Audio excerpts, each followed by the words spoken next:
Haleluya. Ada sukacita?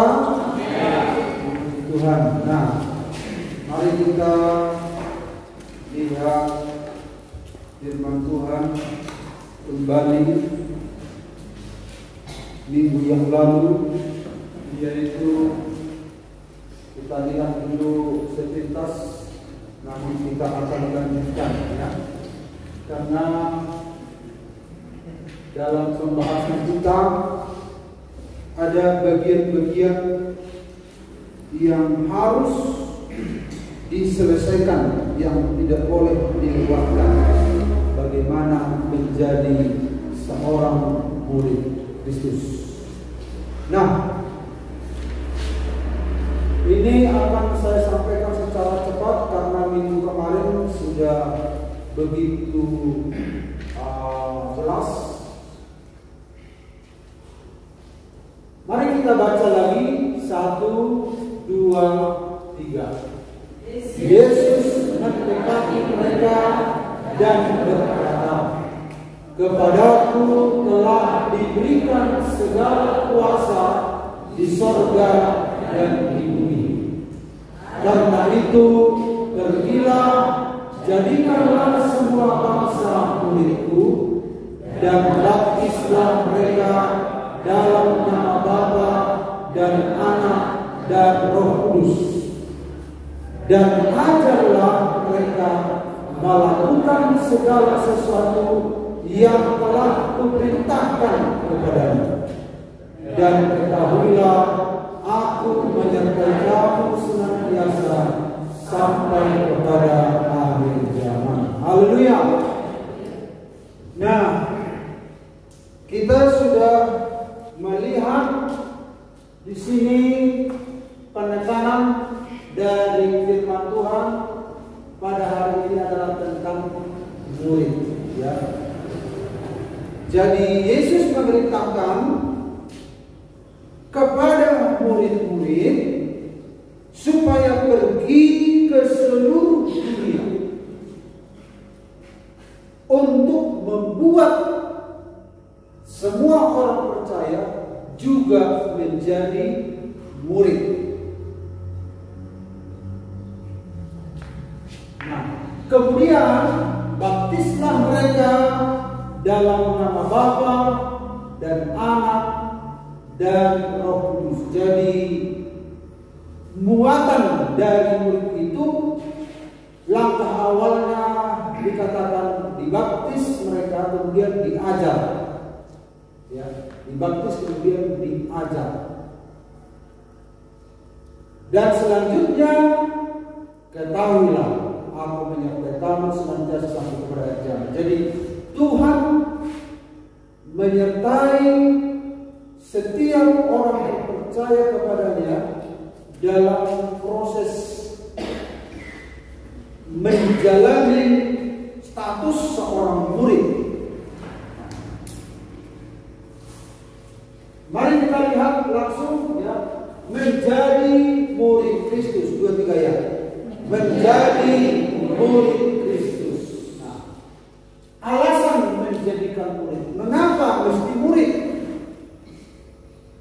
Mengapa mesti murid? Jadikanlah semua bangsa muridku. Tidak dikatakan jadikanlah semua bangsa sahabatku. Jadikanlah semua bangsa mempelaiku.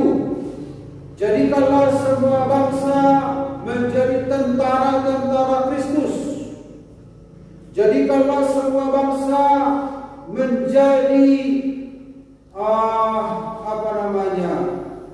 pengikut-pengikutku. Tapi kenapa disebut jadikan semua bangsa muridku? Kita sudah lihat minggu yang lalu dalam Lukas 6 ayat 40, seorang murid tidak lebih daripada gurunya, tetapi barang siapa yang telah tamat pelajarannya akan sama dengan gurunya. Karena Tuhan ingin murid-murid itu punya punya progres untuk meningkat, yaitu menjadi guru. Jadi guru itu adalah puncak dari pencapaian seorang murid. Hanya menjadi seorang muridlah seorang bisa menjadi gurunya. Dan kalau kata tamat, diperbaiki, disusun kembali, penuh, komplit, selesai, sempurna. Ya. Barang siapa yang telah tamat pelajarannya, artinya kata tamat itu artinya diperbaiki seperti barang yang rusak. Kita juga adalah manusia yang rusak. Bagaimana supaya diperbaiki kembali? Dia harus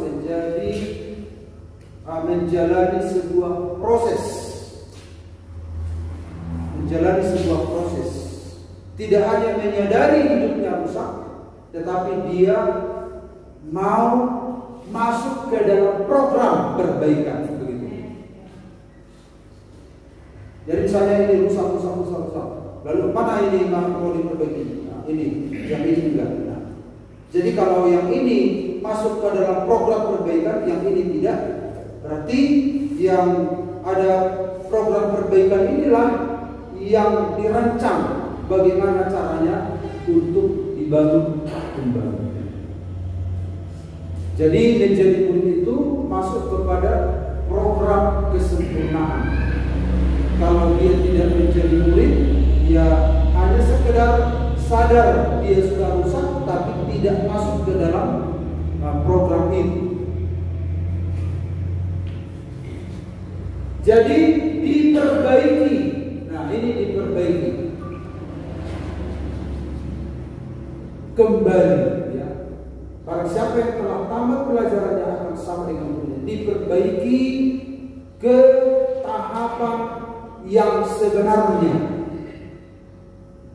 ke posisi yang sebenarnya.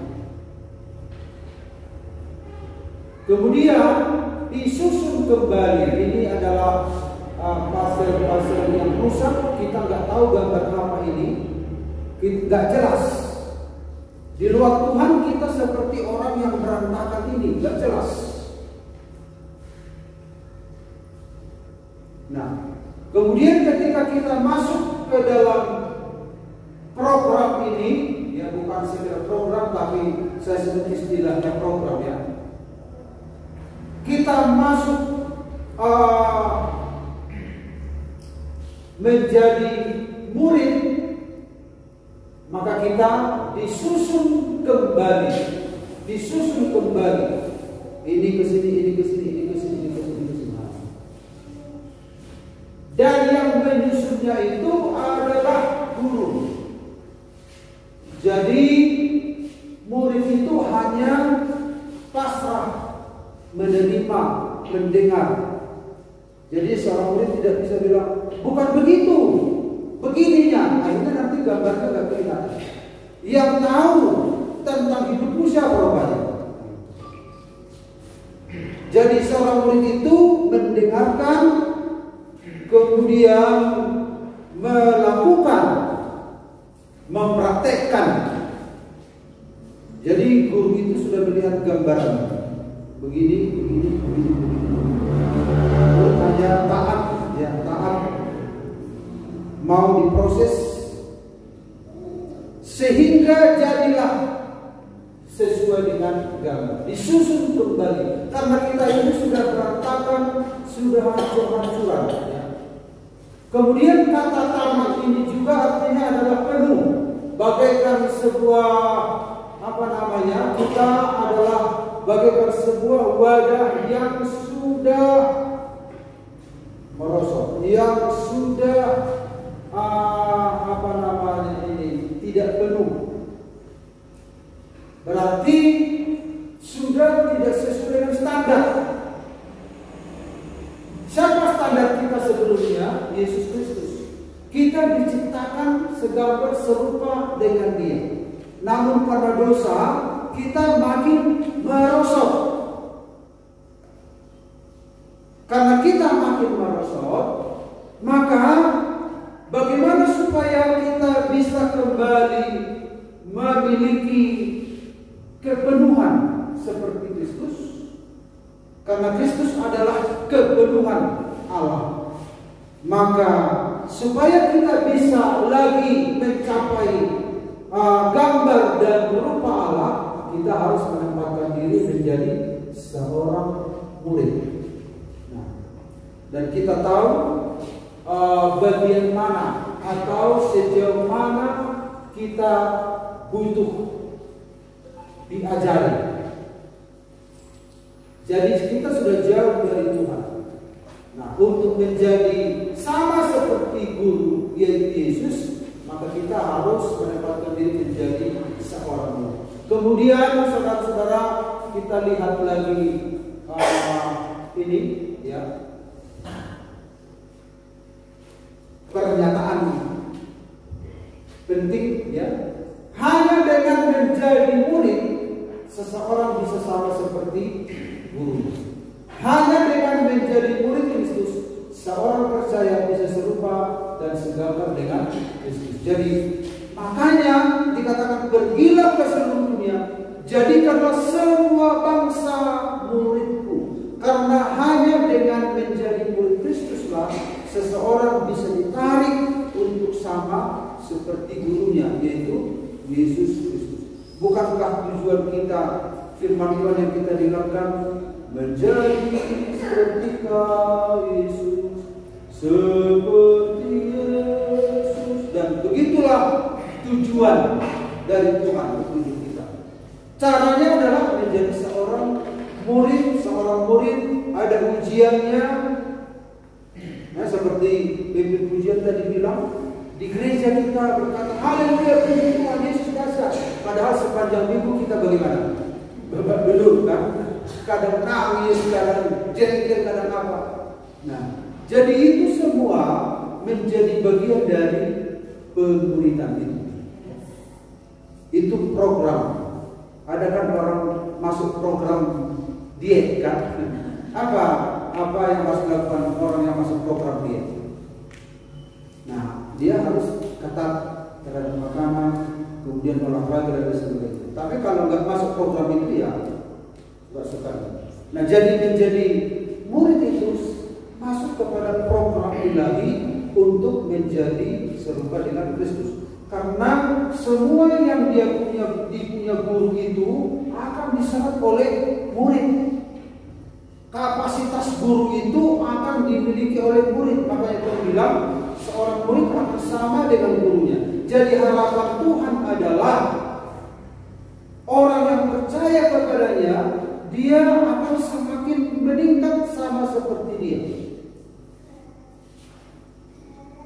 Makanya perlu menjadi seorang murid. Jadi kita ini sedang dalam program proses untuk keserupaan dengan Kristus lewat kehidupan sehari-hari. Bagaimana kita memproses hati kita, memproses emosi kita,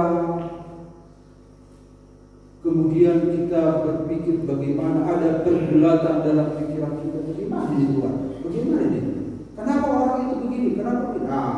Ambil sendiri sebuah keputusan. Ambil sendiri keputusan. Satu waktu Yohanes Pembaptis ragu-ragu di dalam penjara. Lalu disuruh tanya dulu sama Yesus, diakah Mesias atau tidak? Kenapa Yohanes Pembaptis adalah orang terbesar ya di dunia, manusia yang hebat, lebih hebat daripada manusia yang lain? Karena sejak di kandungan dia diberi Roh Kudus, kemudian hidupnya itu seluruhnya diabdikan kepada Allah. Dia adalah perintis datangnya Yesus Kristus. Makanannya adalah belalang dan minumannya adalah madu. Sejak dari kandungan, waktu dia di kandungan, Maria saja ketika dikatakan salam katanya kepada Elizabeth, lalu Yohanes Pembaptis yang ada dalam kandungan Elizabeth langsung gimana? Bereaksi.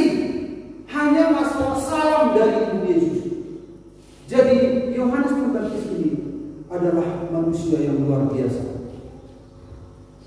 Tetapi ketika dia punya masalah, Yesus dengan leluasa melanglang buana di sana, mengadakan mujizat, makan, minum, tak pernah digubris bagaimana kabar Yohanes Pembaptis di penjara, baik-baikkan dia, kasih salam ya sama dia, semangat ya.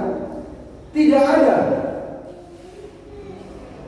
Makanya Yohanes Pembaptis berpikir, gimana nih? Tanya dulu, dia kan Mesias atau tidak? Kalau dia Mesias, dia kenal saya siapa?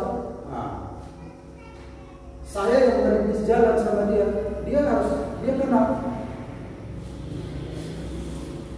Apalagi dia dengar Yesus makan minum, sementara dia kerjanya apa? Berpuasa, kemudian makanannya pun ala kadarnya. Tapi Yesus, maka dia ragu-ragu. Ketika dia ragu-ragu, apa yang Yesus katakan? Siapa yang kau cari? Kemana kau mau pergi? Kepada bulu yang digoyangkan angin kian kemarin. Artinya, saudara-saudara, walaupun Yohanes Pembaptis itu adalah orang yang hebat, tetapi pusat kehidupan bukanlah Yohanes Pembaptis. Akhirnya Yohanes Pembaptis harus berpikir lagi. Dia harus mengelola hati pikirannya. Walaupun tidak ada sapaan, walaupun tidak ada tanya kabar, tetapi Yohanes Pembaptis harus memutuskan dia itu seorang anak Tuhan. Dia itu keberadaannya menjadi seorang murid tidak ditentukan oleh support dukungan yang lain, tetapi dia harus konsisten berjalan sesuai dengan panggilan. Amin. Berjalan sesuai dengan panggilan. Itulah seorang murid.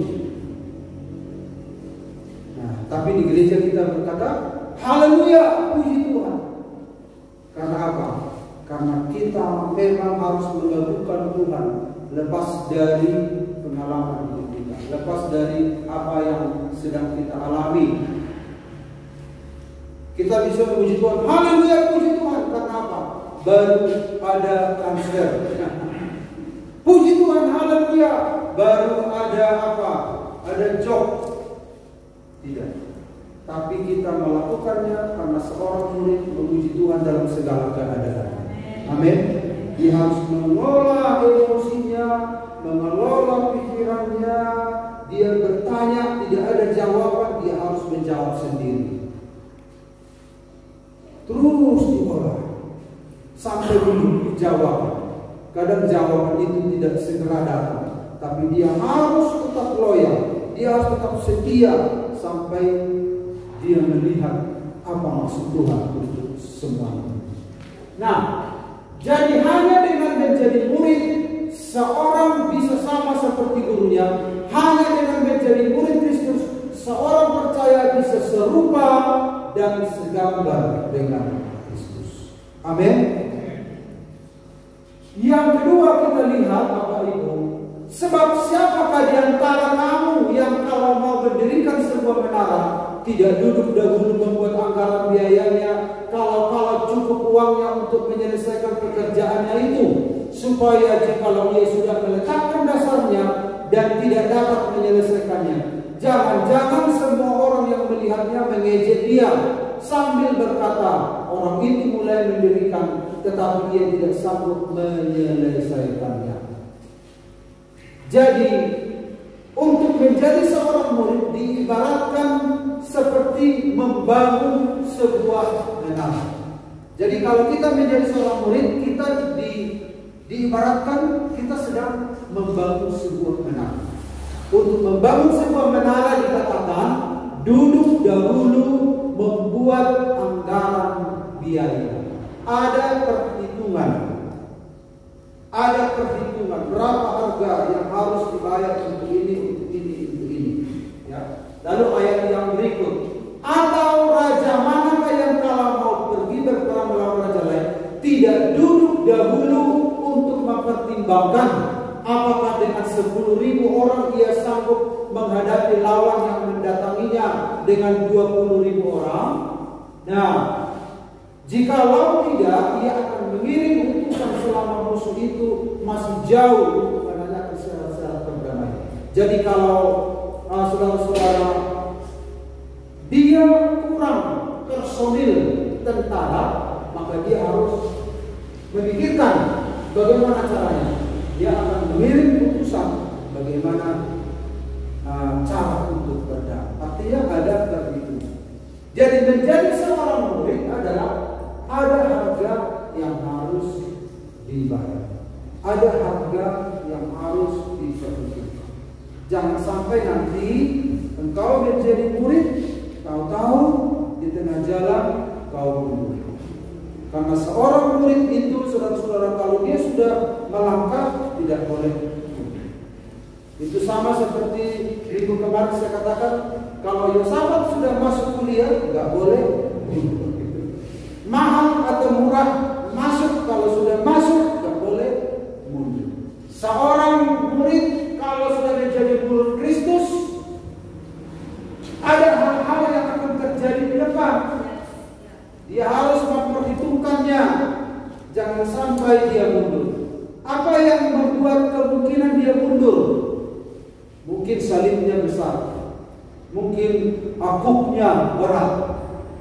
Dia harus menyangkal diri. Masa aku mengalah padahal dia itu yang menyakiti hati. Masa aku lebih dahulu memberikan menyapa dia padahal dia yang menyakiti. Nah itu kan hal-hal yang harus dipikirkan. Jangan sampai kita nanti dipermalukan. Ada harga. Katanya kepada mereka semua, setiap orang yang mau mengikut aku, ia harus menyangkal dirinya, memikul salibnya setiap hari dan mengikut aku. Barang siapa tidak memikul salibnya dan mengikut aku, ia tidak dapat menjadi muridku. Jadi seorang murid itu harga yang harus dibayar adalah memikul salib berapa hari? Berapa hari? Setiap hari. Kalau hanya hari Senin ya saya mau sekali. Soalnya Selasa dan Kamis lima. Ini setiap hari. Apa artinya salib? Salib itu artinya ada terdiri dari dua balok ya. Vertikal, horizontal. Dalam arti yang ada arti yang pertama seringkali dipelajari sekolah kita, yang vertikal adalah hubungan Kristus Allah dengan manusia, yang horizontal hubungan manusia dengan manusia. Tapi arti yang lain adalah cross itu adalah Allah memotong kehendak kita. Allah memotong kehendak kita. Jadi setiap hari kehendak Allah yang akan terjadi dalam hidup kita.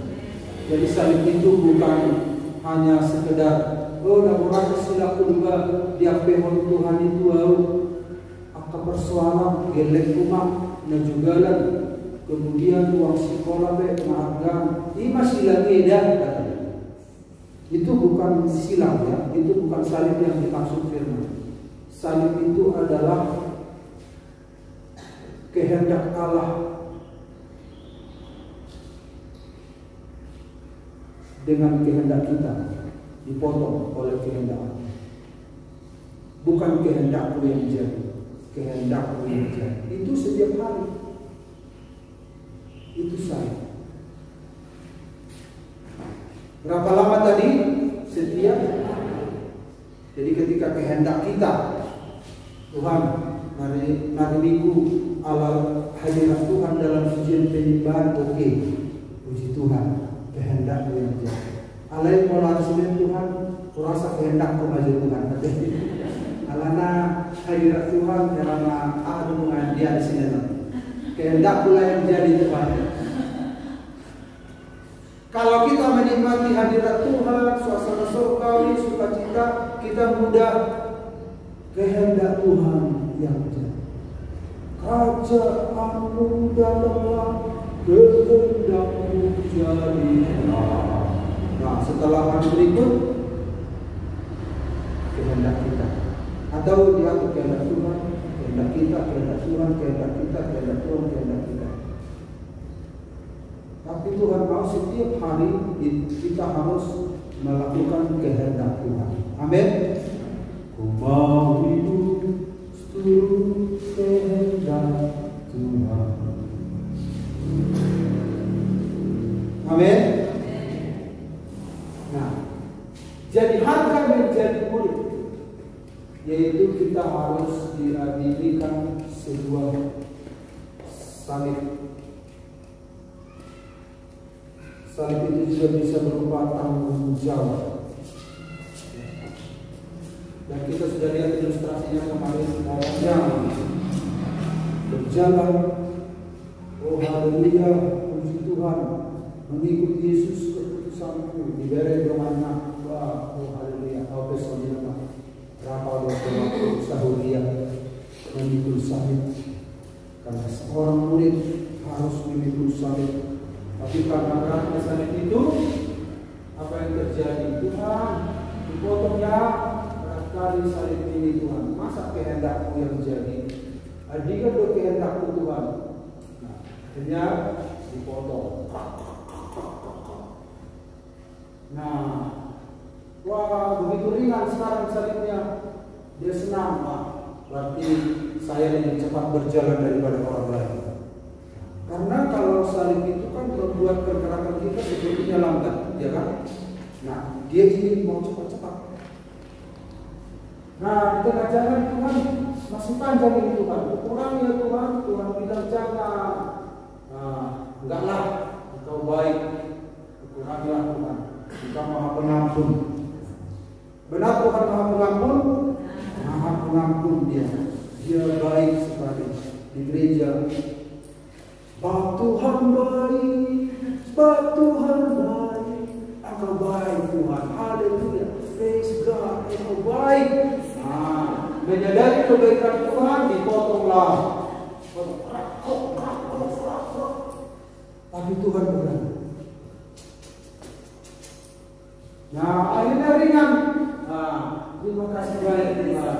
Sekarang aku sudah bisa melaju lebih daripada orang lain. Ini melaju begitu rupa. Tapi sampailah dia di lembah. Oh, ada lembah. Tuhan tetap baik. Sekalipun aku lawan lembah kelam, ku tetap dia buat buka jalan saat tiada jalan. Nah, dia pasti Tuhan buka jalan katanya. Karena dia ranking 1 duluan di sini. Nah, dari belakangnya datang. Berjalan. Oh, dia berjalan, mereka berjalan, aku pun bisa katanya. Hah? Kok begini? Akhirnya dia apa? Menyesal. Ternyata tidak boleh dikurangi. Tidak boleh dikurangi. Menjalani karena ternyata itulah jalan Tuhan untuk menolong kita, ya, itulah jalan Tuhan untuk menolong kita. Dan akhirnya Tuhan bilang, kalau kau melewat, kau harus ikut.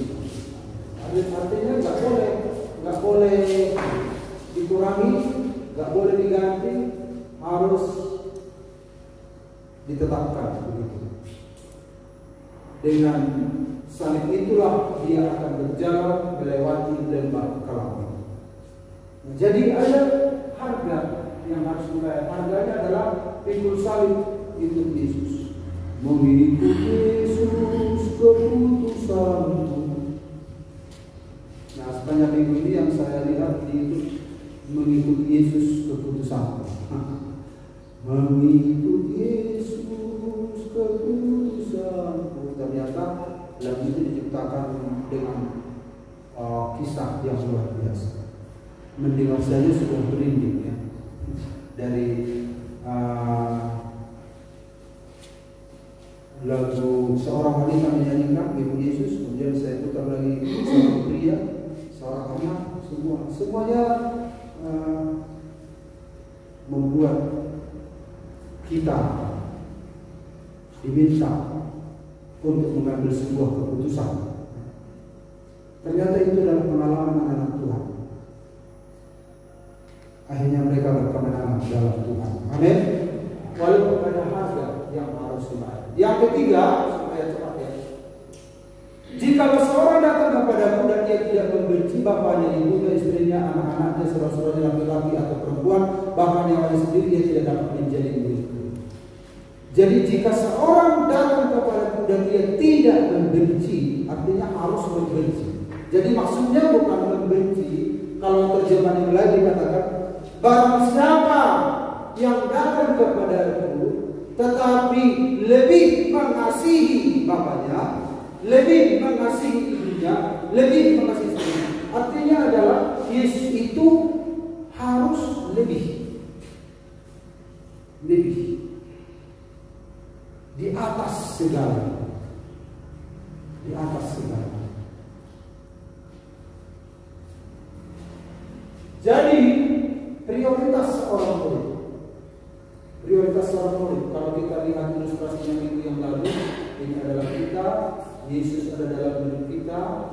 Nah, ini adalah saya, ini adalah lingkaran pertama dalam hidup saya.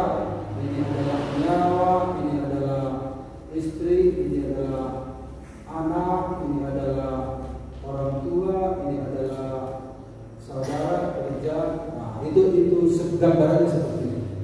Nah, itulah contoh-contoh ya, tapi ini sifatnya ini fleksibel, tidak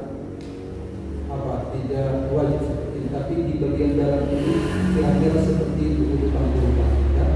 Nah, ada prioritas. Skala prioritas itu dalam hidup kita siapa? Seorang murid harus tahu prioritas. Sekarang dia murid siapa? Dia mau seperti siapa sekarang? Gurunya siapa? Nah, kalau kita mau menjadi seperti guru kita, maka yang harus kita prioritaskan ya guru itu, Yesus. Kita tidak, sasaran hidup kita tidak supaya serupa dengan istri, serupa dengan anak, serupa dengan orang tua dan seterusnya, tapi serupa dengan Yesus. Makanya harus tahu prioritas, urutan-urutan. Kita harus berani di sini. Kita sudah bahas di minggu kemarin ya. Nah, mari kita lihat lagi. Demikian pula tiap-tiap orang di antara kami yang tidak melepaskan dirinya dari segala miliknya tidak dapat menjadi muridku. Jadi ini semua yang kita miliki ini harus dilepaskan. Kalau kita berani melepaskan, justru Tuhan akan memberikan 100 kali lipat. Jadi kadang ada orang takut, ya takut. Kenapa kamu ke gereja? Aduh, takut dimarahi istriku nanti. Kenapa kau takut gereja? Dilarang suami nanti marah dia begini. Kenapa kau takut gereja? Karena dilarang dan lain sebagainya. Justru kalau dia berani mempertaruhkan untuk Tuhan, di situ anak-anak Tuhan seringkali berkemenangan daripada dia kompromi lebih banyak. Dalam itu dalam situasi kondisi supaya baik-baik dulu. Kapan baiknya? Jangan diharap dunia ini akan selalu menarik. Jadi harus ambil keputusan. Tuhanlah yang tahu hati kita, bagaimana kita cintanya sama pasangan kita. Tapi Tuhan, aku gak mau lepas daripadamu. Akhirnya Tuhan yang melindungi pasangan kita. Tuhan yang menjaga. Jadi apa yang kita takutkan itu yang menimpa kita pada hari ini. Ada orang, kenapa nggak mau sekolah minggu anak? Aduh, ada krimis, tante. Kalau ke sekolah, bangun, baru hujan diantar orang tua yang pakai mantel. Ayo sekolah, nanti dimarah guru. kita kalau terlambat tuh diantar terus. Tapi kalau hari Minggu gerimis, Pak, gerimisnya banyak kan harus bodoh. Anak-anak hari Minggu minggu nanti. Ini nggak bisa ditunggu seperti ini. Kenapa untuk dunia kita habis-habisan, tapi untuk Tuhan tidak? Padahal Tuhan yang memberi nilai dalamnya. Kalau anak kita sekolah kita habis-habisan, tapi untuk apa? Sasarannya kan untuk sesuap nasi, untuk makanan, ya atau ya? Kan semua untuk makanan, minuman. Padahal kita habis-habisan untuk itu semua. Tapi kenapa untuk Tuhan kita gak bisa memilih mana prioritas dalam hidup?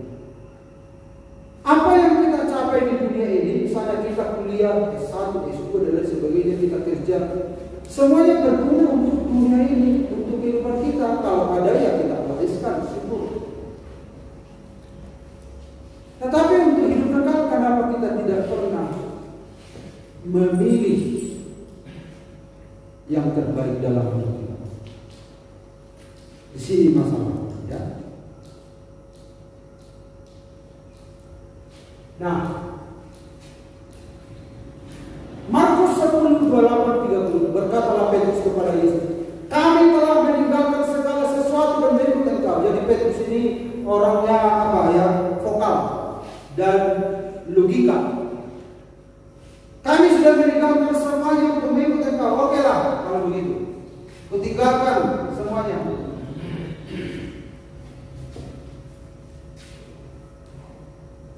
Apa yang kami peroleh? Nah, gitu. Jawab Yesus, aku berkata kepadamu, sesungguhnya setiap orang yang karena aku dan karena Injil, kita berani mengambil keputusan. Makanya dibutuhkan hikmat ya dalam rumah tangga kita. Kadang-kala seorang istri di satu sisi dia mengambil keputusan ikut Yesus, di sisi lain dia bijaksana mengatur rumah tangganya sebisa mungkin. Tetapi dia harus punya kekuatan dalam keputusan, dan akhirnya Tuhan yang menolong. Daripada bingung, daripada bimbang, gak ada hasil yang dicapai. Aku berkata kepadamu, sesungguhnya setiap orang yang karena aku dan karena Injil meninggalkan rumahnya, saudaranya laki-laki atau saudaranya perempuan, ibunya atau bapaknya, anak-anaknya atau ladangnya, karena Injil dia mencari Tuhan. Karena Tuhan dia mengambil keputusan. Orang itu sekarang pada masa ini juga akan menerima kembali 100 kali lipat rumah, saudara laki-laki, saudara perempuan, ibu, anak ladang, sekalipun disertai berbagi dengannya.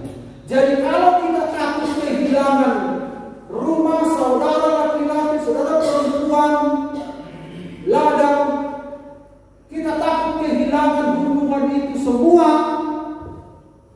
maka kita betul-betul bilang,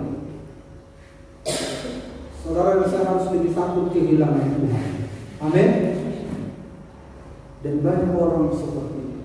Dan pada akhirnya jangankan hilang, semua direkonsiliasi oleh Tuhan. Apa yang tidak mampu kita lakukan, Tuhan yang mengerjakan. Tuhan mengerjakan, dipulihkan. Bahkan harta benda kita ditambahkan Tuhan. Apa yang berani kita lepaskan, ternyata Tuhan tambahkan. Dikatakan di sini 100 kali lipat. Kapan? Masa ini. Saudara mau diberkati Tuhan di bumi ini, saudara harus mau melepaskan. Harus mau melepaskan dalam hati dan pikiran saudara. Gimana, bisa nggak kira-kira memikirkan ini?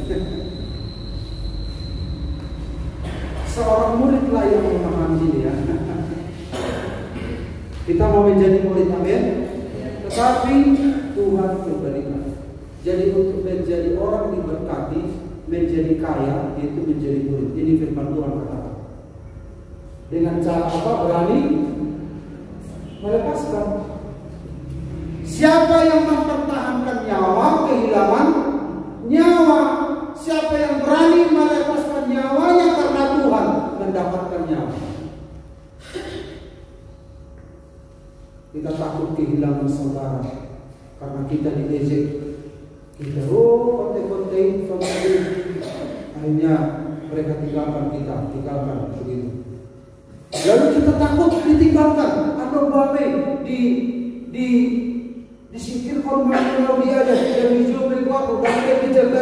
Udahlah bergabunglah sama mereka.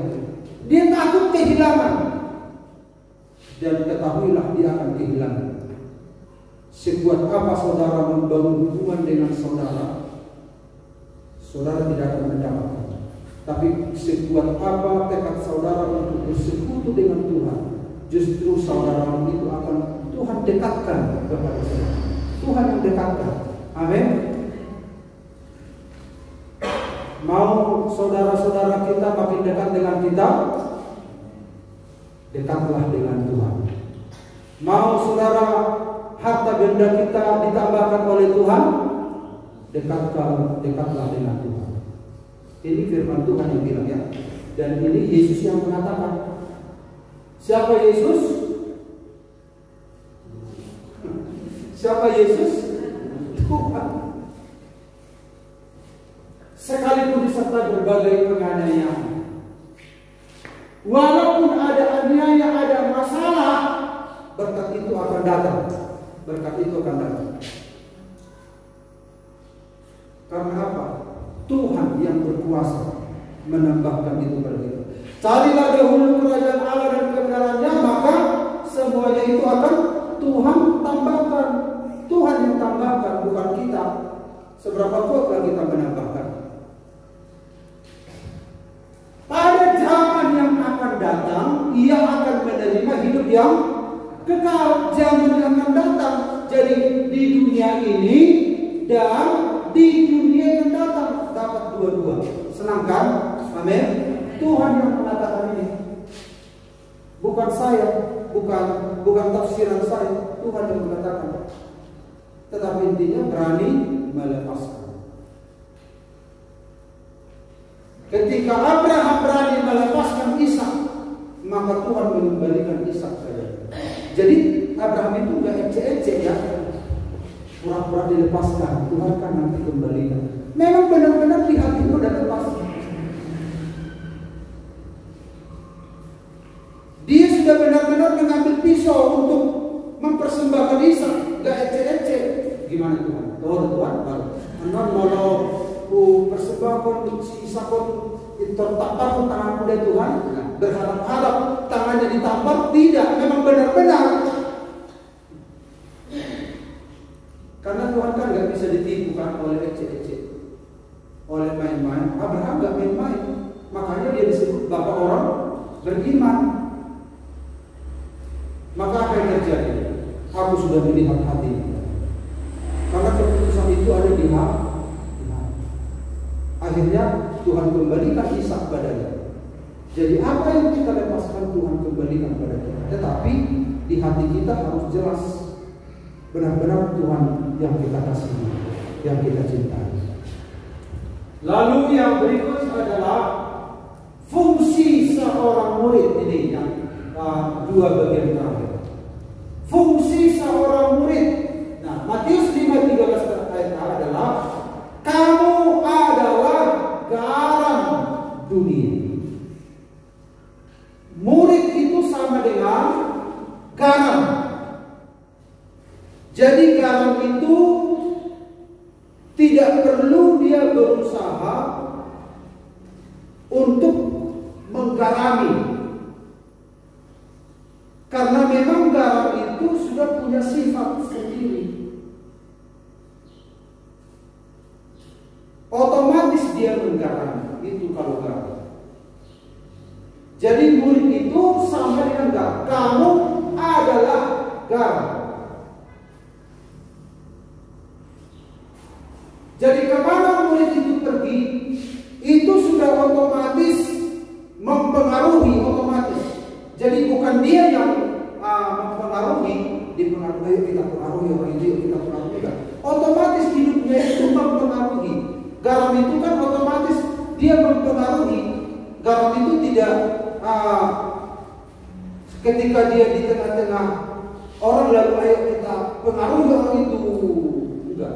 Otomatis garam itu sifatnya ya pengaruh, memberikan pengaruh kepada masyarakat.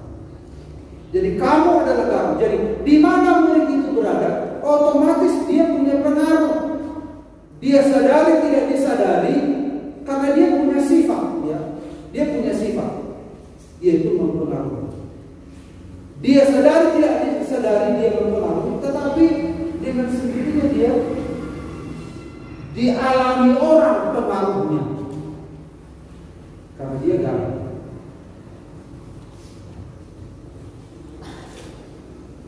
Fungsi garam, ya. Kalau garam itu, kalau di Timur Tengah garam itu diambil dari apa ya? Dari laut mati. Itu bercampur dengan tanah, sampah-sampah begitu. Jadi harus di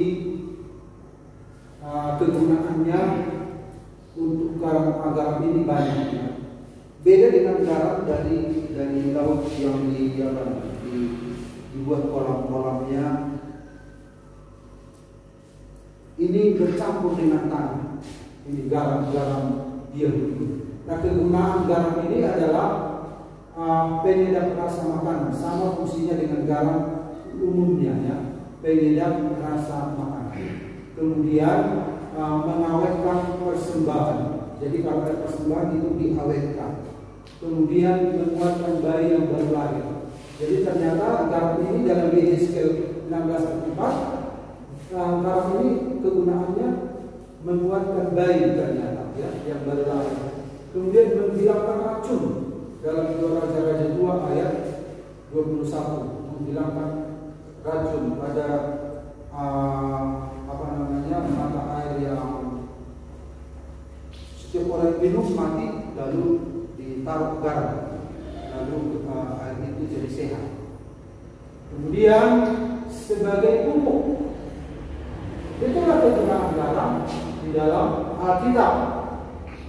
Nah, kegunaan garam ini juga karena kita adalah murid, kegunaan kita juga seperti ini. Artinya adalah kita punya punya pengaruh, ya.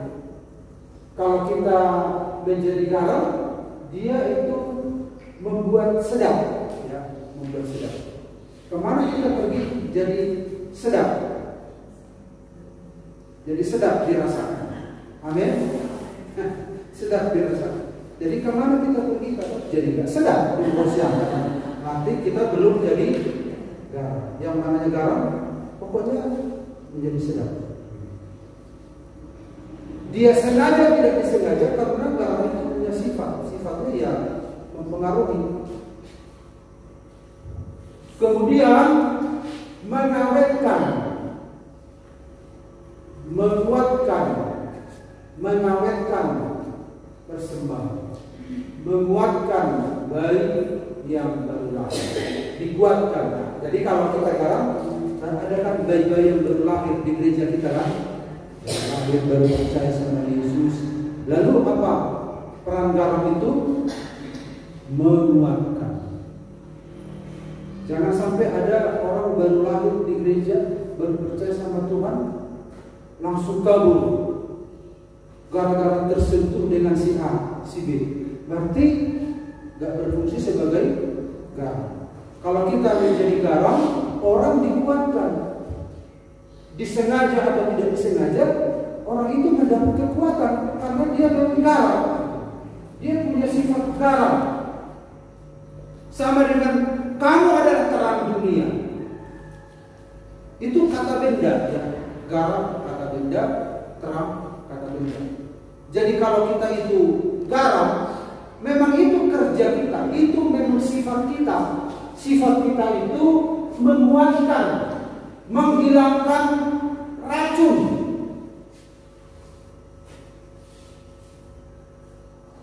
Menghilangkan racun di dalam gereja, di tengah masyarakat juga. jadi garam. Kemudian sebagai pupuk menyuburkan, jadi subur. Gereja Tuhan jadi subur. Amin. Jadi kalau kita menjadi murid, gereja kita pun menjadi subur. Nah, bukan kita yang berusaha bergerak bagaimana supaya subur, Tuhan. Memang sifatnya menyuburkan, ya, sifatnya. Nah, itulah kalau murid, fungsi seorang murid. Nah, kalau garam itu tidak berfungsi, itulah kegagalan yang ada kita lihat. Kegagalan seorang murid ini.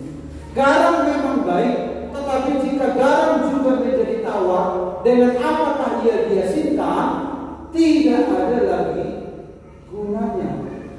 Nah, tidak berguna. Kemudian baik untuk ladang maupun untuk pupuk, ternyata bisa untuk pupuk, ya. Dan orang membuangnya, dibuang. Kemudian diinjak orang. Nah, karena sudah kehilangan rasa sifat ini, kehilangan sifat ini, yang sisa adalah tanah, sampah-sampah. Karena tadi kan garam itu bercampur dengan sampah-sampah. Yang sisa adalah sampah-sampah. Dan akhirnya apa yang terjadi? Dia diinjak, orang diinjak-injak, ya, saya tunjukkan begini, injak, dilewati, injak. Nah, kalau hidup kita diinjak-injak begini, berarti kita nggak berpikir sebelumnya, pada ada harga yang dibayar, ada perhitungan. Ya, kalau hidup kita mau diinjak-injaknya, tidak usah masuk program murid. Tapi di satu sisi, untuk menjadi seperti Kristus harus menjadi murid. Nah, kalau begitu harus berhasil, jangan sampai gagal. Amin. Jangan sampai gagal, supaya nama Tuhan dipermuliakan. Akhirnya nama Tuhan dipermalukan kalau begini, diinjak-injak, ya. Hidup kita diinjak-injak, gak berguna. Karena apa? Kehilangan keasinan, hilang pengaruh. Tidak ada dampak lagi. Jadi kalau kita ada di satu tempat, gak ada dampak kita harus bertanya, apa yang berlaku sebagai anak Tuhan. Padahal anak Tuhan itu disengaja atau tidak disengaja, dia itu berpengaruh. Besar atau kecil ada pengaruhnya. Kalau dia di tengah-tengah orang berdosa, di tengah-tengah kuasa gelap, paling tidak pengaruhnya apa? Busisau kuasa kegelapan. Karena kita ada di sana, karena kita punya pengaruh. Karena itu Bapak Ibu, kita harus menjadi seorang murid. Amin. Nah, yang terakhir, siapa mempunyai telinga untuk mendengar, hendaklah ia mendengar. Sampai 2 kali. Ternyata saudara-saudara, kata mendengar ini kita bisa temukan dalam Yesaya 54. Setiap pagi ia mempertajam pendengaranku untuk mendengar seperti seorang murid. Seorang murid harus mendengar, harus dipertajam pendengaran. Jangan sampai seorang murid disampaikan guru dari depan, nggak jelas informasinya, akhirnya pelaksananya tidak bagus. Makanya dia harus dengar. Kalau ada yang mengganggu dia, jangan dulu. Kita mau mendengarkan apa yang Tuhan mau, yang Tuhan katakan, karena dia adalah guru baru. Dia adalah Tuhan kita, kita adalah murid. Kita mau meningkat seperti guru kita. Kita mau menyerap apa yang dia punya, sehingga semua apa yang dia punya dia berikan kepada kita, dan kita akan naik level seperti ini, level up. Amin. Level up, naik. Karena itu inilah kerinduan kita. Kita mau menjadi seorang murid.